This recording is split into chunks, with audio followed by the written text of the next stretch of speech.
I was just able to sit down with Bob Silver of Two Pups. It's a local organization started by his late sister, Nancy, who also owns the paper place in Scottsdale, if you've been. He has jumped into this role with her passing and has transformed it, grown it, and has so many beautiful stories to share. But it's an organization that has its heart in all the pup places around town. It was such a fun conversation to have and such an easy way for our community to show up for these nonprofits that are doing amazing work, very little overhead. It comes in from the community, it goes into the community. Please, please, please take a couple moments to get to know Bob. Enjoy. I'm Stephanie, a mother, a pilot. I don't know. Am I trying to say the same thing or just talk? Welcome to the Wisdom and Wealth Podcast, where the stories you don't hear are the ones that matter most. I'm Stephanie, a mother, pilot, and commercial real estate professional with deep roots in Arizona. I was an entrepreneur at 24 and sold my first business at 27, and I've been navigating commercial real estate ever since. We are going to be sitting down with some of the biggest names in business around the Phoenix metropolitan area, as well as community leaders and nonprofit organizations that are continuing to improve our community. I'm very excited for the things that they chose to share when they thought nobody was listening. What I've learned in hearing their stories aren't just the struggles and how we overcome them, but really building a network around you of people that know you, trust you, want to help you, and you are trying to give just as much to them as they give to you every single day. And never connecting that relationship to a transaction. It's about the relationships, the connections, and understanding the true stories that shape success. And I hope you find inspiration in the conversations we have.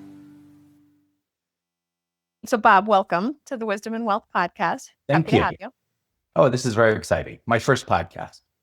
You got this. Oh, great. So tell us about the nonprofit. Let's just dive right into what's keeping you busy. Sure. Well, it is definitely Two Pups Wellness Fund. Two Pups was started by my sister, Nancy Silver. My mom and my sister, Nancy, started the paper place in Old Town Scottsdale on Marshall Way. Oh, gosh, 48 years ago. Still operating on Marshall Way. And it was a desk accessory, custom invitation stationery store. And they ran it there. And Nancy kind of grew into be a bit of a grand dame in the community and her own unique way. And she always had dogs. And, there was a long line of, I can't remember the paper place without having a store dog. There's always, there's always a dog working at the paper place, it seems. So she loved animals and had a number of them. And her last set of pets were two dogs that she adopted at a charity event years ago called Mr. P and Lacey. And they ruled the store for, over a decade. And I think Lacey passed away before Mr. P. And one day Mr. P was sick and Nancy took Mr. P to an emergency vet clinic and was waiting there and all that. And she sees a family come in with a sick animal and they, talk to the nurse and all that and then walked out without being treated. And Nancy asked the nurse, what happened there? Why didn't they stay? And the nurse said they just couldn't afford the care for their animal. And that set her on the path of it. I kindly joke about all the programs that we have at Two Pups, and that most of them were started because something pissed Nancy off. That's where passion comes from. Yeah, her passion comes from. So that kind of started her on the path of helping animals in need of medical care. They originally started as she, through her network, which was extensive and vast, she raised some money, and she originally started as a component fund at the Arizona Community Foundation. And they started granting to other animal welfare nonprofits and eventually involved into primarily starting off granting to animal rescues that if, let's say, the rescue finds an animal on the street, let's say it has a broken leg and it needs medical treatment right away. Now, that's really hard for a rescue to have those type of financial reserves in order to handle that. So the Two Pups would provide grants to those rescues to help cover the medical costs for these animals, with the ultimate goal of being the rescue takes it in, gets the animal healthy, and gets it adopted. How quickly can they respond? So if I'm in a rescue situation, I need that treatment here and now. So how does that work? Very quick, because again, we're a very flat organization, and we probably back in the day it was within like 2 or 3 days. They'd get an answer probably within, that will provide some funding, and then they'll submit the costs and all that, and then we'll do the grant amount. And it was always probably within 3 to 4 days. Oh, Uh, wow. yeah, it's very quickly. Now we've just rolled out our new online grants portal, and we're also paid by ACH now. And I mean, we're seeing cases come in where literally they'll hit our website, the grant portal, we'll review it, we'll get an idea of the money, and within 48 hours, we're Wow. ACHing the money That's amazing. to the rescue. So, and again, that's one of the things that has been one of, again, kind of a function of Nancy's being pissed off is it's taking too long. Yeah. Damn it, it's taking too long. Just send them the money. So we've always been, that's been one of our strengths, has been our ability to respond and respond quickly. So, but anyway, so that's kind of been our primary mission has been, again, this emergency medical condition. So, and that's where it started. So outside of, I'm so sorry.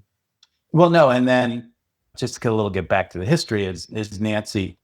Again, I think there were, right now we work with 120 rescues throughout the state of Arizona. And I think Two Pups kind of grew, so quickly and so strongly that we moved out from underneath Arizona Community Foundation, became our own 501c3 back in 2023. And unfortunately, my sister passed away in October of 2024. And that's when I kind of stepped in to kind of assume the leadership role here. And, and at that point, Two Pups was, so many, not organizations like this are really passion projects of one person.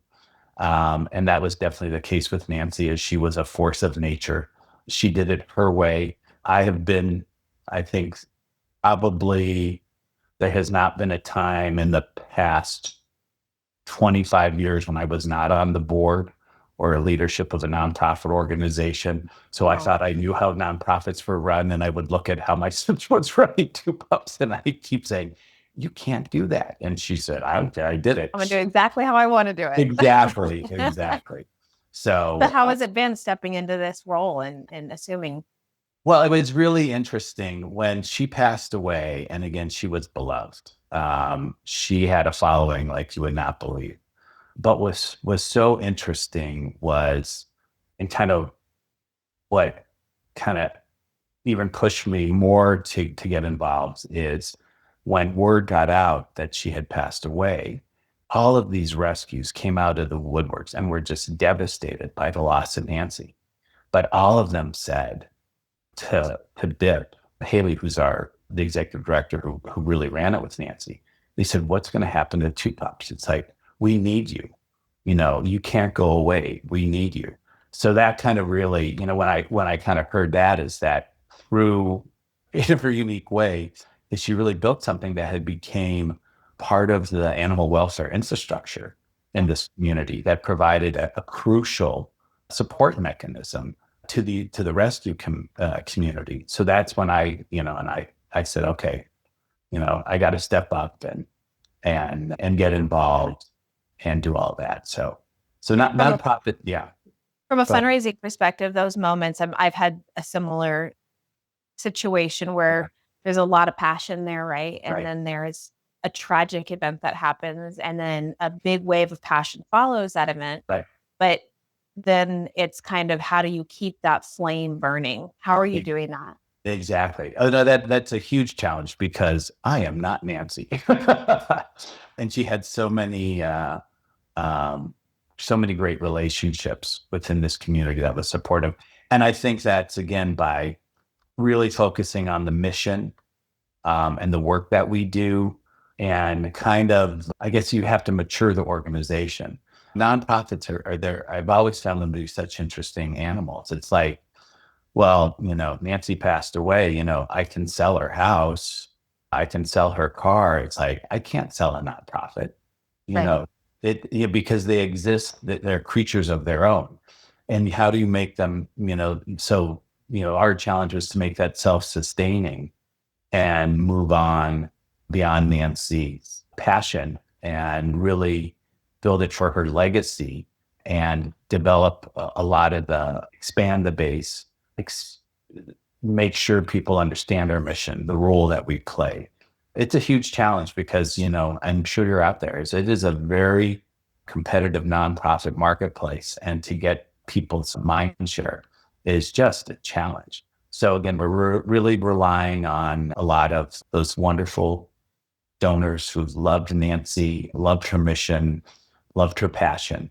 And again, we're just trying to convert that. So, Well, that and now love the pups, right? and love the Pups are pups. the Yeah. purpose. And it's, and I'm sure, Steph, as you can see, is that um,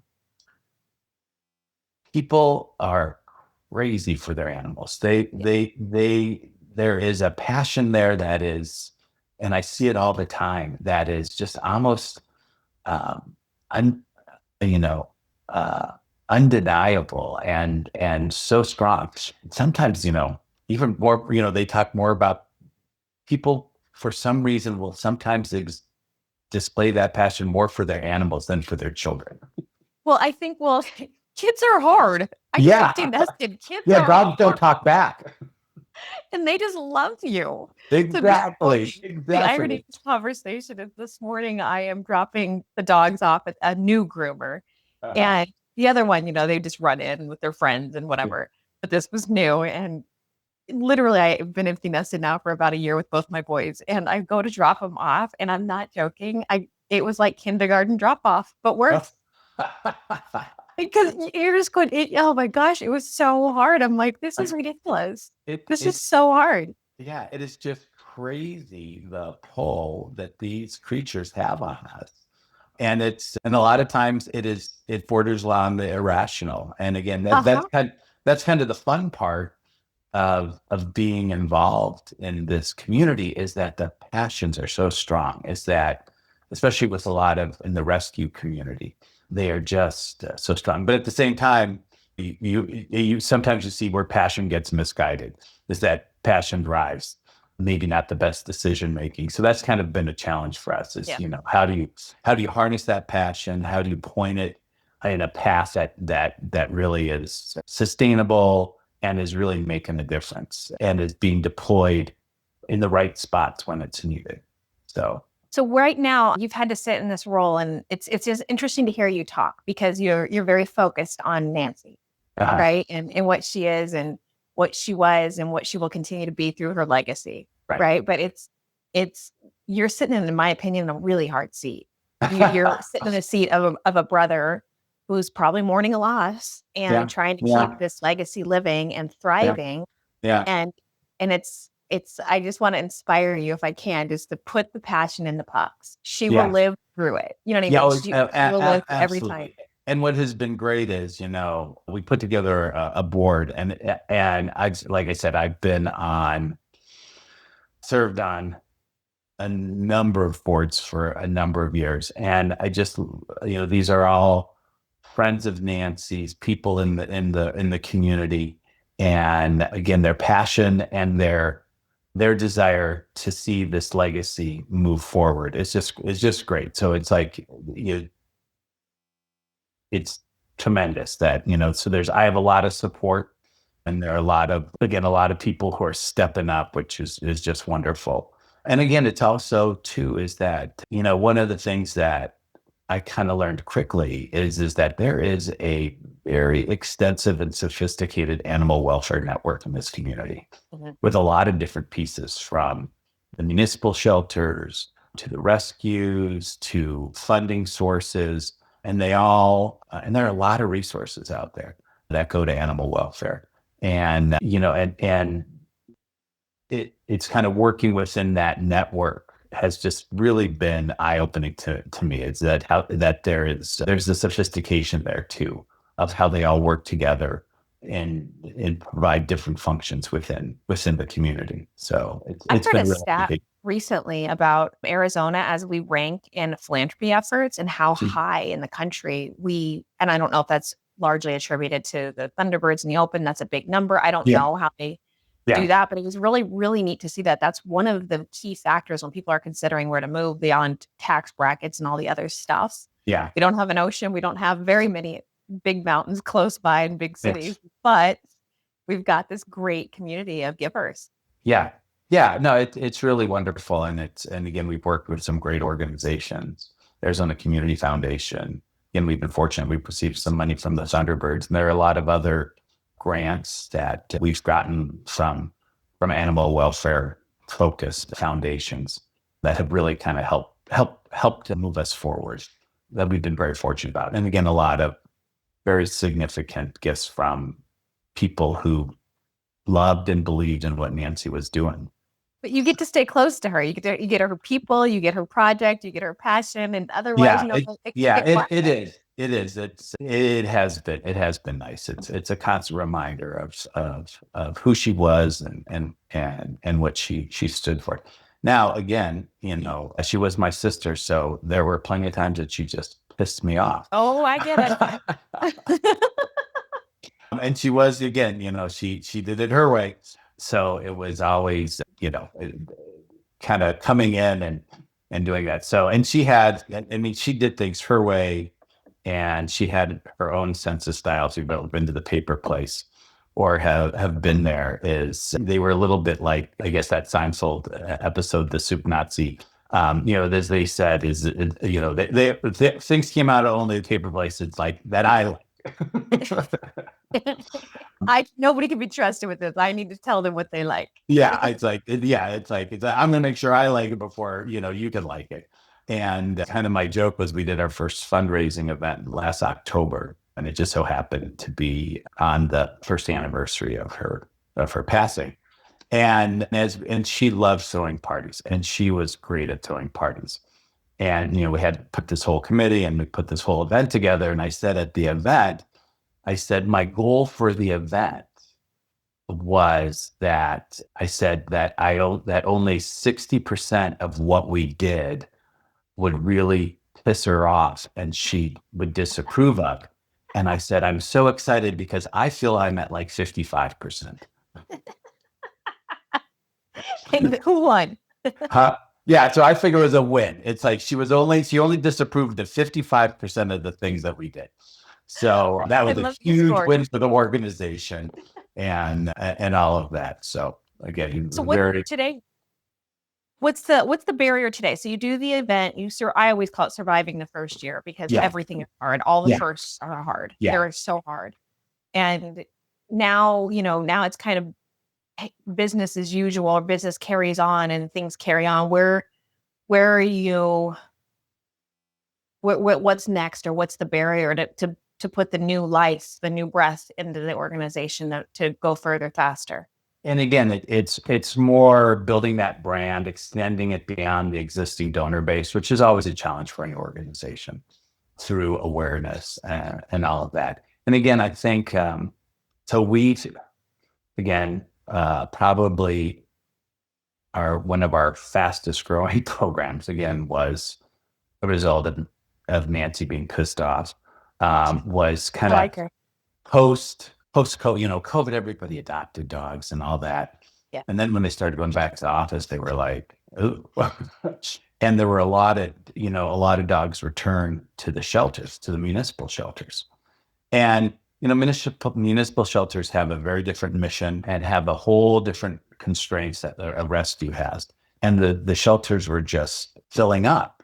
And they were at overcapacity. And unfortunately, at points when shelters get to a certain capacity point, they have to start euthanizing for space, which is the worst thing to do. Again, there's some cases where, dogs are so injured that the really humane thing was do that, but just to make room. So there was a meeting where they tapped into this network and they're talking about what about this, what about that. And, there was, a lot of debate. And finally, Nancy said, I don't care, just pay them to get them out. So we started Project Get Out. And what we do is we'll provide a stipend to a rescue who pulls a dog that has been in the shelter for over 21 days.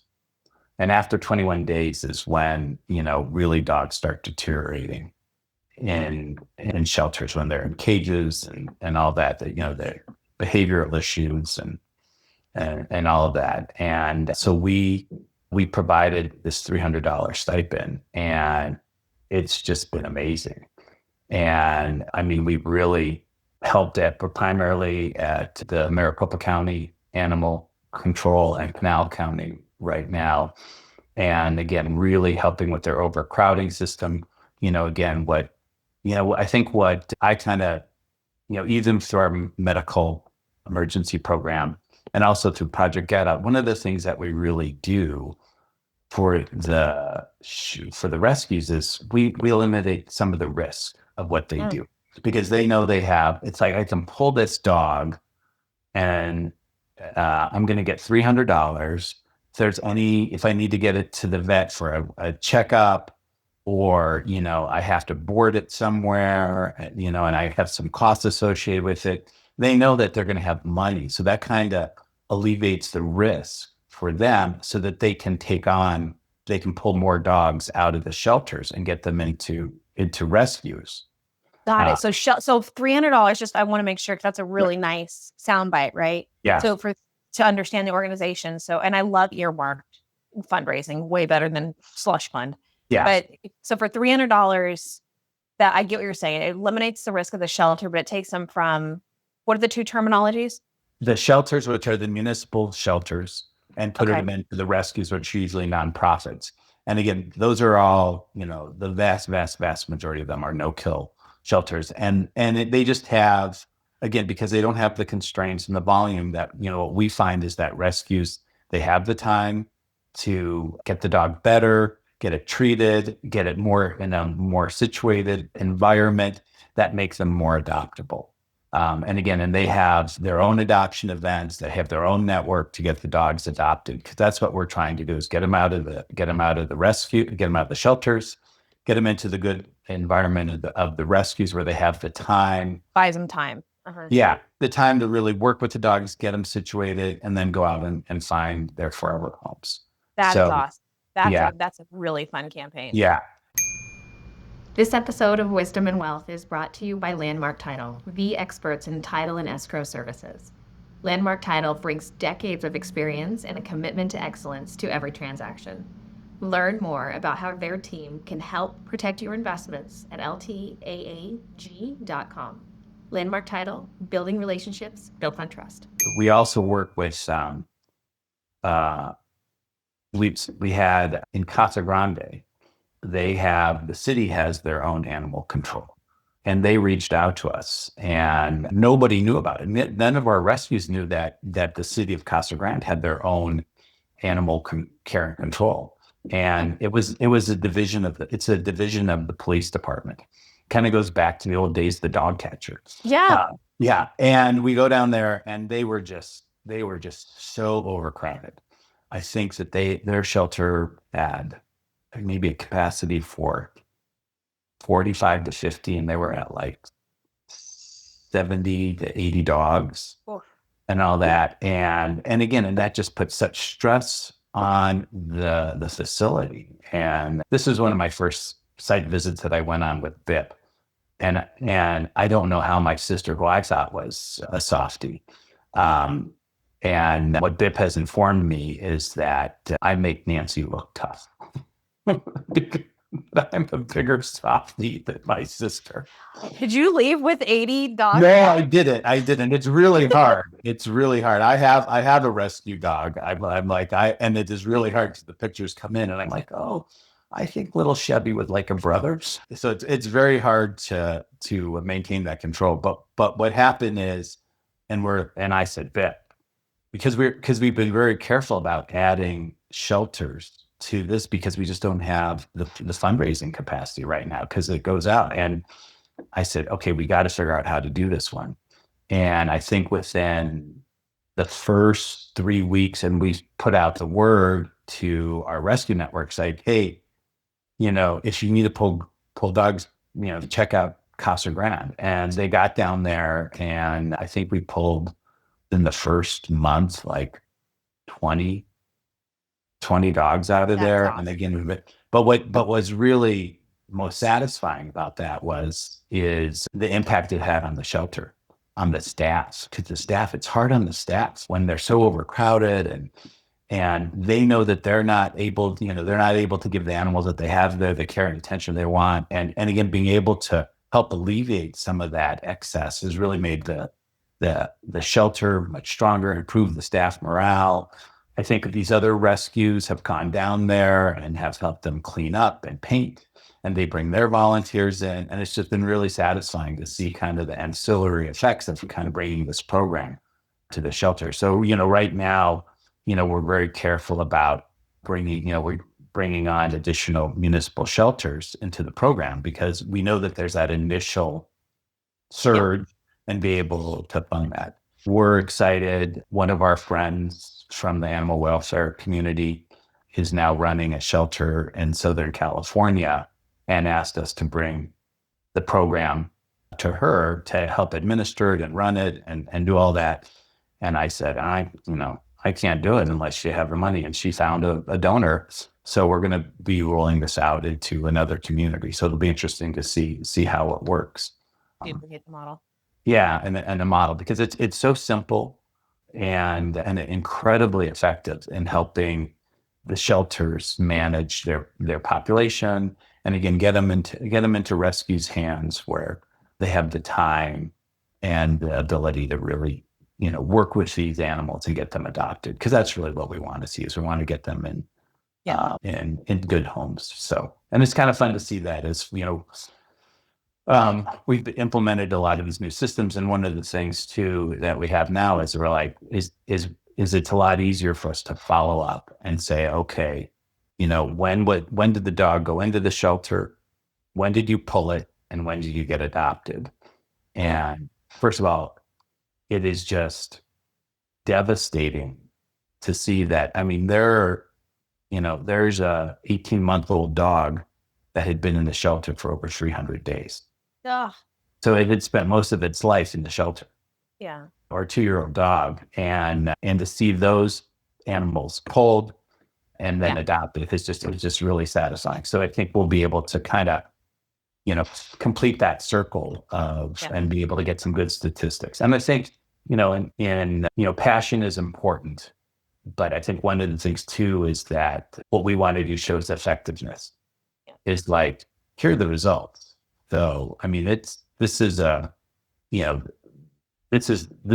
we can show you the data that, your money saves a dog's life, and we get it on that path.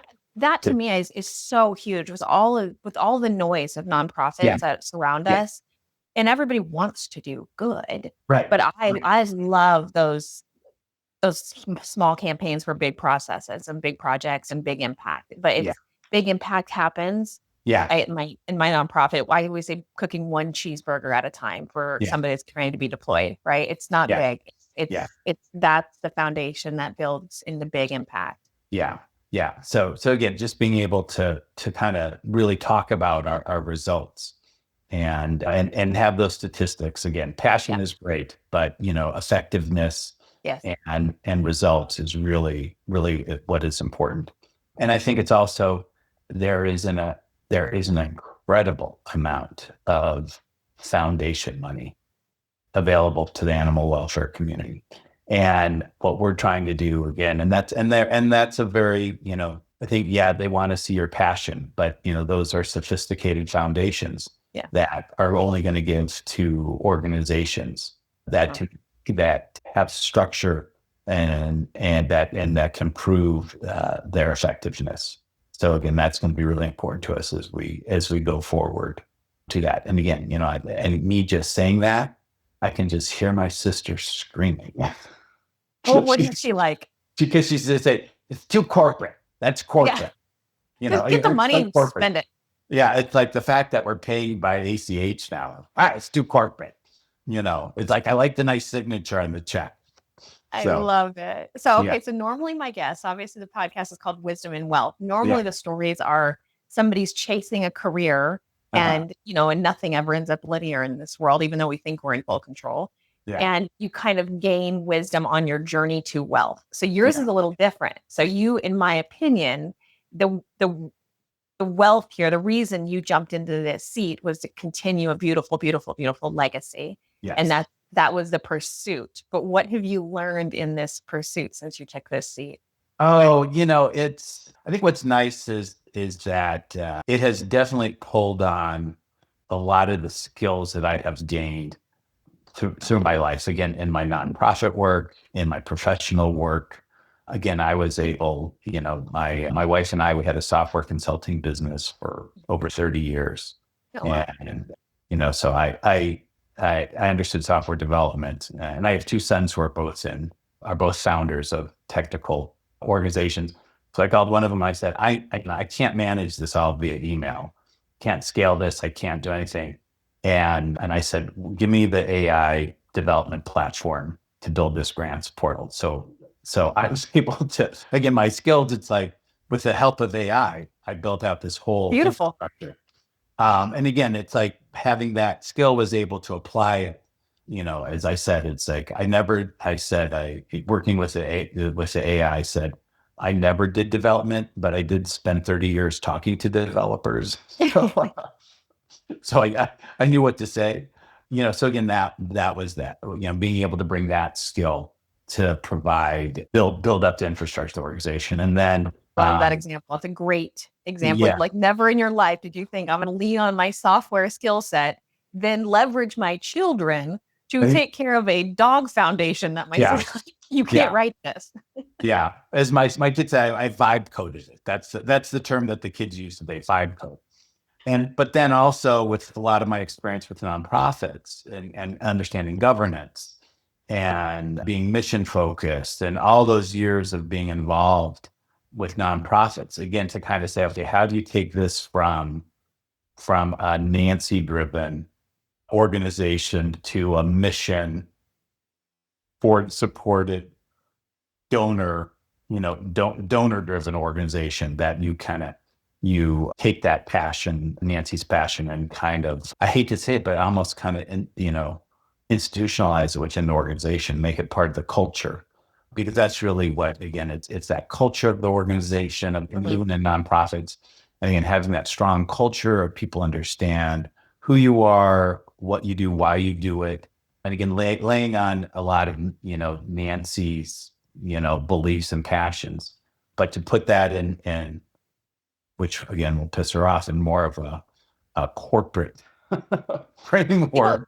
She did it her way, right? But in order to scale it, grow it, and keep it, with the loss of her, something's got to give. And she'll show up, even if it's institutionalized or whatever. Oh, absolutely. She can show up through all of it at all times. Absolutely. And again, it was just, when all of these rescues were just, I don't want to say they were panicked, but they were so worried about what happens to Two Pups, because we need you.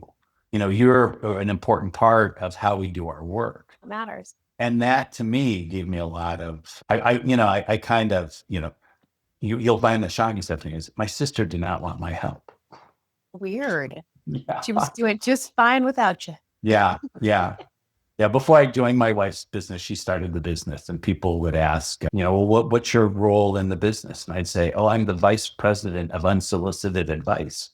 So I was, for Nancy, I was the outside counsel of unsolicited advice.